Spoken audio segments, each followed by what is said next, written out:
So magandang hapon po. So ito po yung cylinder head ng 2KD. So problema nito sa umaga, na battery hindi pa rin start. Then ito na-detect ko, hindi wala siyang binabasang, wala siyang fault sa scanner, hindi yung nagbabasa ng fault. And then kaya nag-decide ako na sana cylinder check, dahil titingnan yung kung ang cylinder head singaw kasi loss compressed.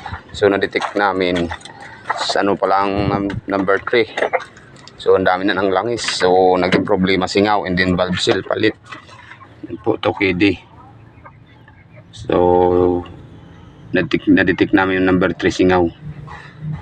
So ayan, so hindi ho nababasa ng scanner yan. So wala pong fault, pero hard starting siya sa umaga guys. Malulubot muna yung battery, makakadalawang battery bago mi-start. Pag nag-start naman siya, one click na, pag tuloy-tuloy na siya. And then pag nag-start, ang daming usok dahil ang dami ng stock sa piston ng diesel. So yun ako nakuha ng problema. So yung number 3, and then daming langis. So kaya ganun ang naging dahilan.